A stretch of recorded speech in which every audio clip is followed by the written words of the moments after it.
What a January transfer window Aston Villa have just had, but it leaves us in a very privileged position of having an absolute headache when it comes to choosing our starting 11. Recently we have found out that new permanent signings Andres Garcia and Donyell Malen have been left out of our European Champions League knockout squad, so they won't be playing, and Marcus Rashford, Asensio and Axel Disasi have been the ones that have been included. So it begs the question, how are Aston Villa going to line up and play this season? Well, that's what we're going to try and figure out this video, so leave your comments down below what you think. But if I ping it up on the screen here, you can see we have a blank 4-2-3-1 that we need to fill out with Aston Villa's best 11. So we're going to be looking at the defence, goalkeeper, midfield and attack, all of our depth options that we have available to us, and then from that weeding out the bench, picking the starting 11 and putting it all in, and having a little talk about tactics as well.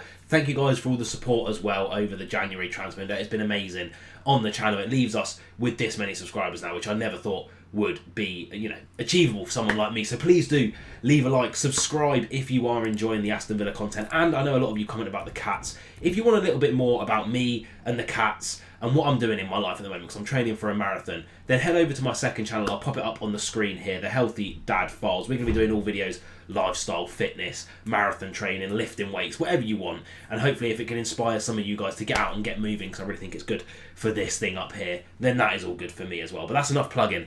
Let's look at Aston Villa's goalkeeping situation. So first up, as you can see on the screen, we have our goalkeeping situation, and with Joe Gauci going out on loan for the rest of the season down to League One, it leaves us pretty much with the same goalkeeping options that we've had for the past few years, and that is Emi Martinez. Obviously, guys, he is going to be the number one, and we'll add him in very shortly to the starting 11 kind of list that we're creating here. And then our backup goalkeeper is going to be Robin Olsen. Now, goalkeeper, not really a position that Villa are ever going to be worried about, I think, as long as Emi Martinez is still at the club. However, this season has been a little bit more difficult for him, right? 3 clean sheets in 24 games. He's conceded 36 goals. He's let in 2.6 more than he should have prevented, if that makes sense. So they do the whole XG thing now.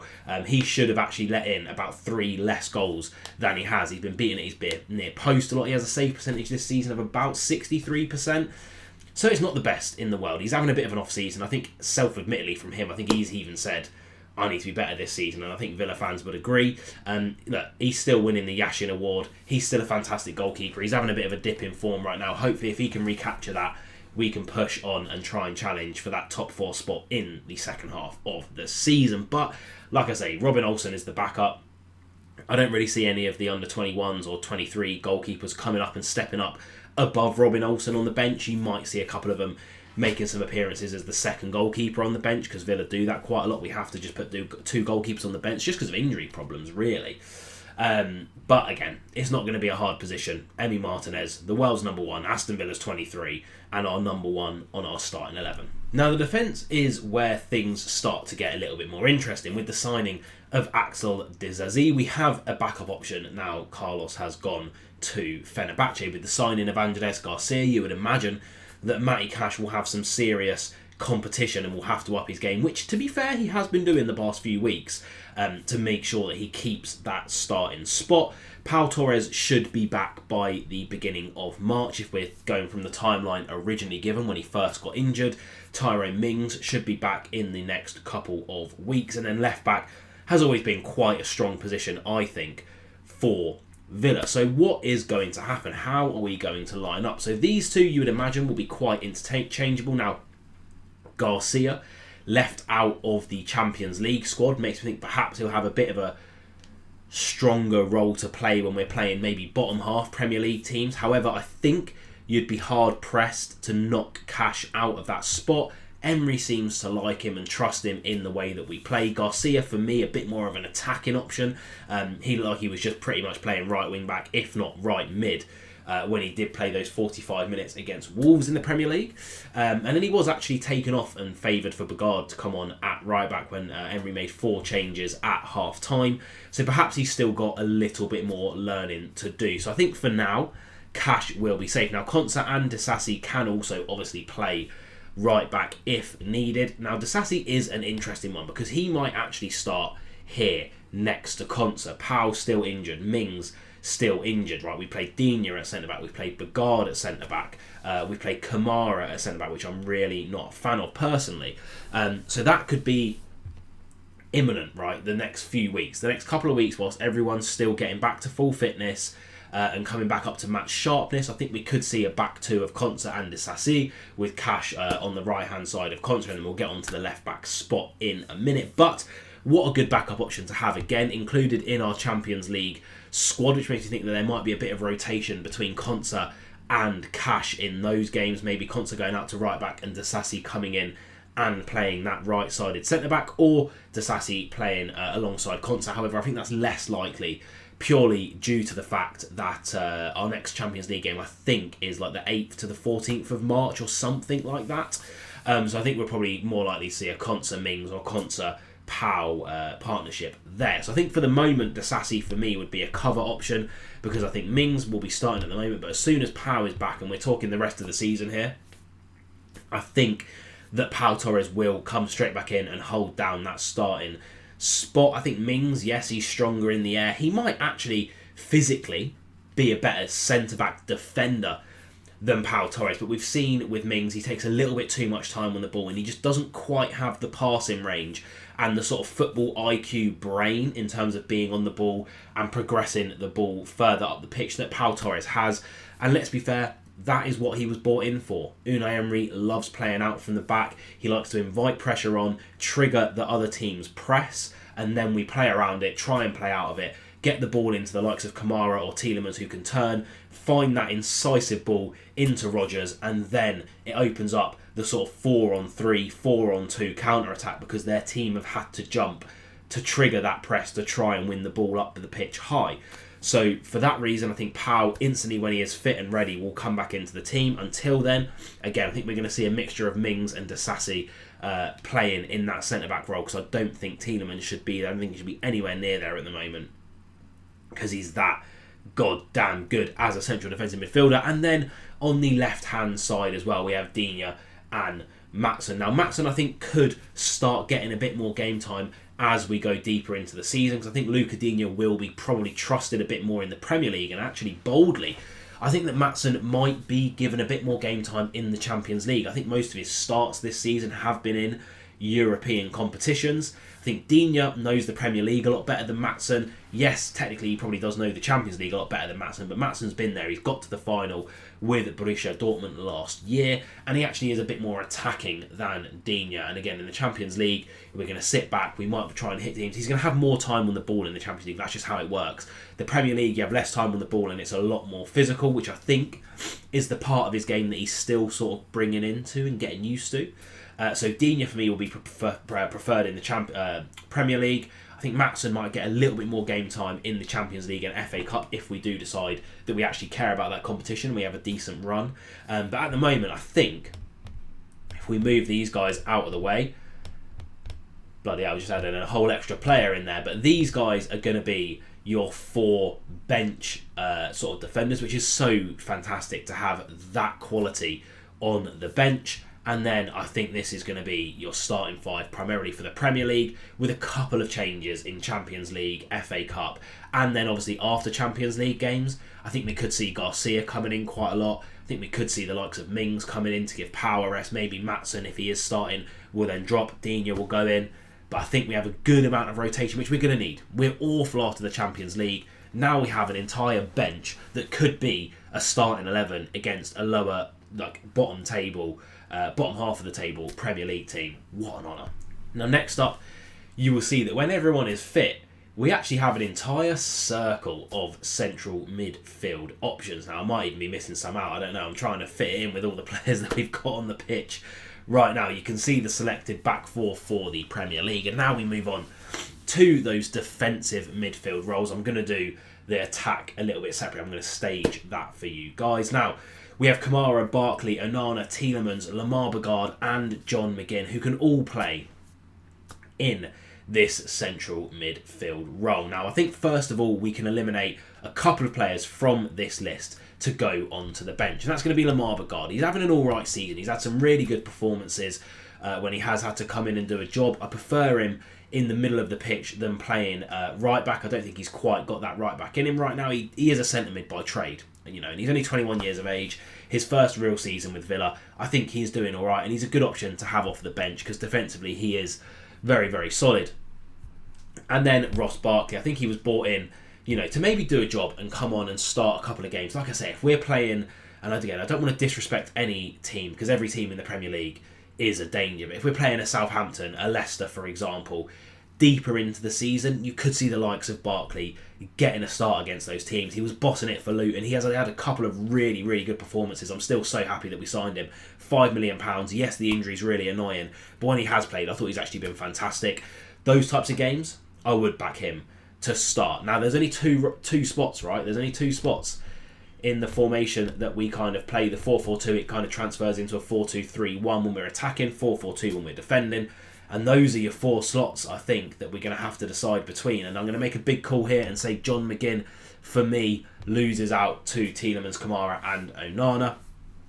Yes, he's our captain, but with the transfer window that we've just had, the attacking options that we've just signed, and the quality that we have in midfield with those three players on the pitch, I do think that McGinn might be an option off the bench for the rest of the season. So it begs the question, are we going to play Tielemans in that number 10 role?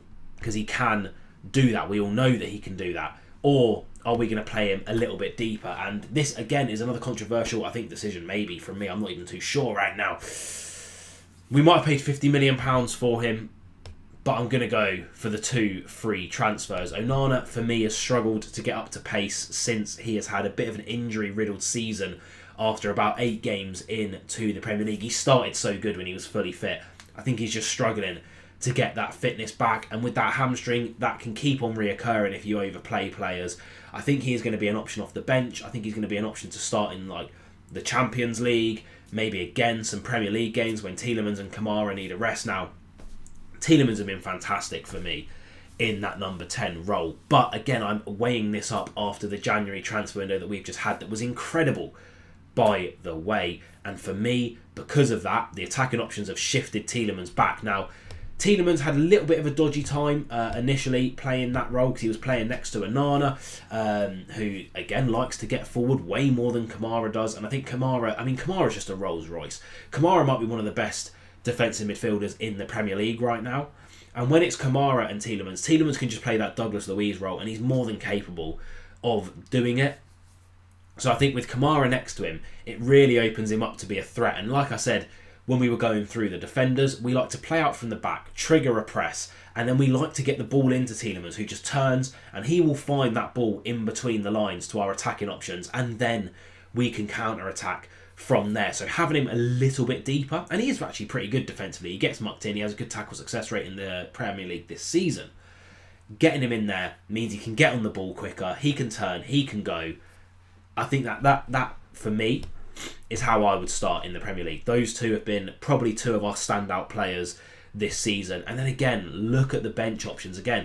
It might not even be that these can all get on the bench, right? Because we've got so many options now. Maybe Bagard has to miss out. Maybe Barkley has to miss out every now and again. We've got so many options. Look at those. And then again, McGinn, Barkley, they're also options for further forward. But for me, those holding midfield spots have to be those two. Guys, please, if you can, keep it inside those pants, because that is our attacking options for the rest of this season. Now again, there are a couple of players that have missed out here. You can put Tielemans in that number 10 role, you can put John McGinn out on the left or the right hand side because he's a bit of a floater, right? He can just do it all. But I mean, look, oh my god, that is a little bit too sexy, isn't it? That is a little bit too sexy, guys. That is our attacking options for this season, but it begs the question, who is going to start? Now, I do believe, again, Watkins is injured right now. This is when I'm talking everyone's fit, which should be within the next month or so. I think when everyone's fit, Rodgers holds down that number 10 role. Yes, he is effective on the left. I don't believe he's that effective from the right. But I think Rodgers and Watkins have a really good understanding of each other in the middle. Rodgers in the middle as well, when we can get him as an outlet. I mean, he floats in from the left-hand side anyway. It's just so dangerous, right? And he's the exact type of number 10 that opposition don't want to be facing. And that's why I'd put him in there, because he's strong on the ball, he's an aggressive dribbler, he has a great eye for a pass, and he can get a goal. Now, the other reason I would put him in there is because apart from Ramsey, who perhaps doesn't fit into the mould, Bailey, Malen and Rashford. Oh my God, I've even forgotten about, what the hell?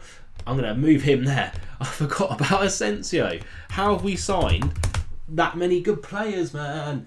God, we have so many options right now. We have so many options right now because, again, another thing, Rashford can play here. He can play here as well. Ramsey can play here. Rodgers can play here, here. Asensio can play here, here, here, here, here, here. I mean, I sound like a parrot right now, just repeating everything. Malen can play up front as well. And it's going to be so hard, I think, for Emery. This is the headache that's a privilege, this attacking unit that we have now. Is just absolutely ridiculous.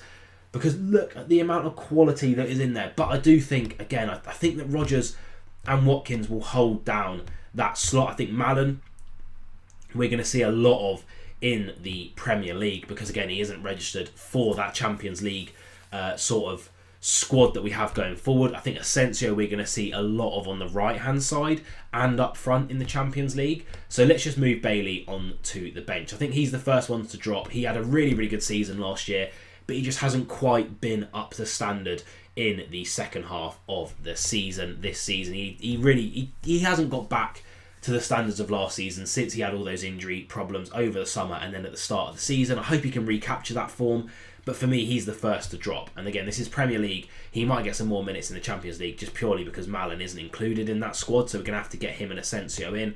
I think Ramsey's the second one to drop. Again, he's getting back to full fitness now. He's had a couple of really, really good performances in the league and the Champions League, but I think he just needs a little bit more time. When you have the quality of a Marcus Rashford, who Emery seems to really think he can get firing, I think he plays on the left. It's his strongest position. And again, Rodgers in the middle is a defender's worst nightmare.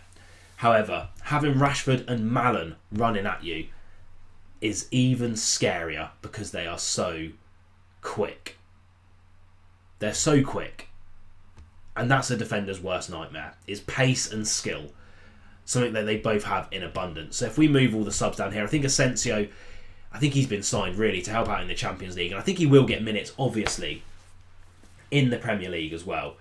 But you look at that front four, that is a front four of absolute nightmares. Now, again, things can change. Watkins can drop out. Rashford can go up front. Ramsey can come in. Malen can go up front. And Rodgers might have to drop out because he's playing so many minutes. Asensio comes onto the right-hand side. But for me, again, I think we are going to line up like so. Rashford on the left. Absolutely dangerous. Watkins up front, we all know what he can do. Malen, because he's not in the Champions League squad, will probably hold down that right wing spot, and then Rodgers in just behind Watkins. Let's see how that shapes up our starting 11. Goosebumps right now, because this team, damn, we might go all the way. I'm talking Champions League, FA Cup, top four of the... No, look, right, let's be honest. This team is so much improved from the team that we've been playing so far. It's an injection of pace as well up front with Kamara and Tielemans feeding Malen and Rashford. I think that the world is in trouble. But why is this so exciting for me, seeing this starting lineup? Because of the options that we will have on the bench. So if this is our starting lineup, let me show you the bench real quick. It's so good, I just done an entire second starting 11. I know you can only have 7 or 9, I think it's 9 now, on a bench. But I mean, we could literally play that team. Asensio plays up front for PSG. McGinn's played in that number 10 role for us. He could even go on the left and Ramsey could come in. But those are our bench options now. The likes of Bagard, who we've been relying heavily on. Again, he is a 21-year-old who's just breaking into the first team. We don't have to rely on him anymore to be on the bench. We've been putting a lot of our under-23s on the bench, yes. Sometimes that is a good thing because those young players are fearless. They come on, they drive the team forward. But there comes a point where you do need senior players, and there is 11 fantastic senior players. I'm so excited, and I just can't hide it. And there you have it, you lovely, lovely Villa fans. 22 senior players on the books when everyone's back from injury. And yes, there are going to be more injuries. I'm not stupid. I'm not naive to think that we won't have more injuries. But that's 22 senior players, a fantastic bench, a brand new looking attack, a headache of dreams. Let me know what you think down below. How do you think that we're going to line up? What do you think the starting 11 and tactics are going to be? Up the Villa.